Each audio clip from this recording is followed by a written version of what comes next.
அஸ்ஸலாமு அலைக்கும் வரஹ்மத்துல்லாஹி வபரகாத்துஹு. அல்லாஹ் யாரை நேசிக்கிறான் தொடர் 12. இன்னைக்கு நம்ம யார் பார்க்க போறோம் அப்படின்றத தெரிஞ்சுக்கிறதுக்கு முன்னாடி ஒரு சின்ன சம்பவம். என்ன அப்படின்னா, ஒரு நாள் ரசூல் ஸல்லல்லாஹு அலைஹி வஸல்லம் அவங்க கிட்ட ஒரு பெண்மணி வர்றாங்க. வந்து ஒரு விஷயத்த கோரிக்கை வைக்கிறாங்க. என்ன அப்படின்னா, யா ரசூலுல்லாஹ் எனக்கு ஒரு துவா செய்யுங்கன்னு கேட்குறாங்க. என்ன அப்படின்னா, எனக்கு வலிப்பு நோய் இருக்கு, அந்த வலிப்பு நோய் சரியாகணும், அதுல இருந்து எனக்கு நிவாரணம் கிடைக்கணும் அப்படின்னு அல்லாஹ் கிட்ட துவா செய்யுங்க. ஏன் அவங்க அதை செய்யறாங்க அப்படின்னா, சில வேளைகள்ல அவங்களுக்கு அந்த வலிப்பு நோய் வரும்போது அவங்கள அறியாமையே கீழே விழுந்துடுறாங்க. அது பொது இடங்களா இருந்தாலும் சரி. அப்படி விழுகிற பட்சத்துல அவங்களுடைய ஆடைகள் விலகிடுது. அதன் மூலயமா அந்நிய ஆண்கள் அவங்கள பார்க்க நேரிடுது. அப்படின்றதுக்காக ரசூல்லா கிட்ட அந்த துவாவை செய்ய சொல்றாங்க. அப்ப ரசூல் ஸல்லல்லாஹு அலைஹி வஸல்லம் சொல்றாங்க, நான் உங்களுக்கு இந்த துவாவை செஞ்சேன் அப்படின்னா அல்லாஹ் அந்த நோயிலிருந்து உங்களுக்கு நிவாரணம் அளிப்பான். இல்ல அப்படின்னா, நீங்க பொறுமையோட இருந்தீங்க அப்படின்னா அதற்கான கூலிய மறுமையில அல்லாஹ் உங்களுக்கு கொடுப்பான் அப்படின்னு சொல்றாங்க. அப்ப அந்த பெண்மணி இந்த இரண்டுல எதை தேர்ந்தெடுக்கிறாங்க அப்படின்னா, இல்ல யா ரசூலுல்லாஹ் நான் பொறுமையா இருக்கேன் அப்படின்னு சொல்லி முடிவெடுத்துடுறாங்க. சுப்ஹானல்லாஹ். இந்த ஒரு சம்பவம் இருக்கட்டும். ஒரு இடத்துல இன்னொரு ஒரு ஹதீஸ்ல என்ன வருது அப்படின்னா, தன்னுடைய அடியார்கள் கிட்ட இருந்து 2 பொருட்களை, அவங்களுக்கு ரொம்ப விருப்பமான 2 விஷயங்களை அவங்க கிட்ட இருந்து எடுத்துக்கிட்டான். அல்லாஹ் வந்து ஏதோ ஒரு காரணத்துக்காக அவங்க கிட்ட இருந்து அல்லாஹ் சுப்ஹானஹு வ தஆலா எடுத்துக்கிட்டான். அதன் மூலமா அந்த அடியார்கள் பொறுமையாக இருந்தாங்க அப்படின்னா சொர்க்கத்தை தவிர வேறு எந்த கூலியும் அந்த அடியார்களுக்கு கிடையாது அப்படின்னு சொல்லிட்டு அந்த ஹதீஸ்ல வருது. அப்போ இந்த பொறுமை அப்படின்ற விஷயத்துக்காக அல்லாஹ் இவ்வளோ பெரிய கூலிகளை ஏற்படுத்தி வச்சிருக்கானா அப்படின்னா ஆமா. இன்னைக்கு நம்ம யாரை பத்தி பார்க்க போறோம் அப்படின்னா அந்த பொறுமையாளர்களை பத்தி தான் பார்க்க போறோம். குர்ஆன்ல அல்லாஹ் சுப்ஹானஹு வ தஆலா சொல்றான், வல்லாஹு யுஹிப்புஸ் ஸாபிரீன், அதாவது அல்லாஹ் பொறுமையாளர்களை நேசிக்கிறான் அப்படின்னு சொல்றான். இந்த பொறுமையாளர்கள் அப்படின்ற விஷயத்துல அல்லாஹ் நேசிக்கிறேன்னு மட்டும் சொல்லாம இன்னல்லாஹ் மஅஸ் ஸாபிரீன்னு சொல்றான். மழை அப்படின்னா என்ன? அல்லாஹ் பொறுமையாளர்கள் உடன் இருக்கிறான், அல்லாஹ் அவங்க கூட இருக்கிறேன் அப்படின்னு சொல்றான்.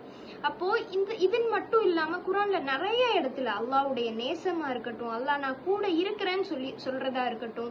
இன்னொரு இடத்துல அல்லாஹ் சொல்றான், பொறுமையாளர்களுக்கு சொர்க்கத்தை தவிர வேற எந்த கூலியும் கிடையாது அப்படின்னு சொல்றதா இருக்கட்டும். இல்ல இன்னொரு இடத்துல அல்லாஹ் சொல்றான், பொறுமையாளர்களுக்கு கூலி கணக்கின்றி வழங்கப்படும்னு சொல்றான். அப்போ இந்த பொறுமை அப்படின்ற விஷயம் எல்லாருக்கும் கிடைச்சிராது. எல்லா மக்களும் இந்த பொறுமையோட இருப்பாங்களா அப்படின்னா கிடையாது. சிலர், அல்லாஹ் தேர்ந்தெடுத்த சில அடியார்களை தவிர அல்லாஹ் கொடுக்கிற சோதனையில இருந்து பொறுமை காக்குறது சில அடியார்கள் தான். அப்படி பொறுமையா இருக்கிற அடியார்களுக்கு அல்லாஹ் என்ன செய்வான்? அந்த கூலிய கணக்கின்றி கொடுப்பான் அப்படின்னு சொல்லிட்டு அல்லாஹ் திருமறையிலையும் சொல்றான், ஹதீஸ்கள்லையும் நம்மளுக்கு பதிவாயிருக்கு. அப்ப இந்த பொறுமை அப்படின்ற விஷயம் வந்து 3 வகையா எடுத்துக்கலாம். முதல் விஷயம் என்ன அப்படின்னா, அல்லாஹ்வுக்கு கட்டுப்படுறதுல பொறுமை காக்குறது. அதாவது அல்லாஹ் சொல்லி இருக்கிற விஷயங்களை செய்யறது, அந்த மாதிரி அல்லாஹ் ஏற்படுத்தி கொடுக்கிற ஏதாச்சும் ஒரு சூழ்நிலைகளை பொறுத்துக்கிறது. அல்லாஹ்வுக்கு கட்டுப்பட்டு நடக்கிறது எல்லா விஷயங்களையும். இரண்டாவது என்ன அப்படின்னு பார்த்தோம்னா, அல்லாஹ் தடுத்திருக்கிற விஷயத்த செய்யாம இருக்கிறது. அல்லாஹ் இப்ப சில விஷயங்களை ஹராமாக்கி இருப்பான்ல, இந்தந்த விஷயங்கள்லாம் செய்யக்கூடாதுன்னு சொல்லியிருப்பான்ல, அதை செய்யாம இருக்கிறது. அதுல இருந்து பொறுமை காக்குறது.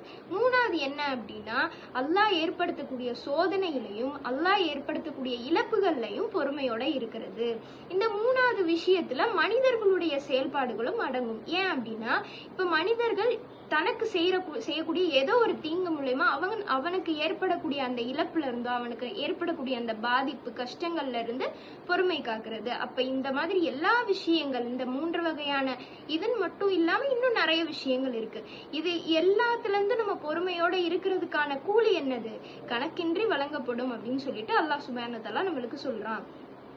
ஒரு இடத்துல வருது, அல்லாஹ் சொல்றான், சூரத்துல் பக்கரால வரக்கூடிய ஆயத், அதாவது மனிதர்களை நாம் சில விஷயங்களை கொண்டு சோதிப்போம். அதாவது அச்சத்தை கொண்டும், நோயை கொண்டும், மனிதர்களோட இழப்புகள்ல இருந்தும் இதை கொண்டெல்லாம் நம்ம சோதிப்போம். அப்ப எல்லா விஷயத்திலையும் எடுக்கிறது மட்டும்தான் சோதனையா அப்படின்னா கிடையாது.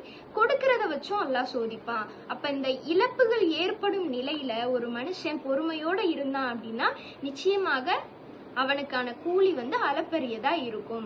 அல்லாஹ் வந்து அவங்க கூட இருக்கிறேன் அப்படின்னு சொல்றான். அல்லாஹ் அவங்கள நேசிக்கிறேன் அப்படின்னு சொல்றான்.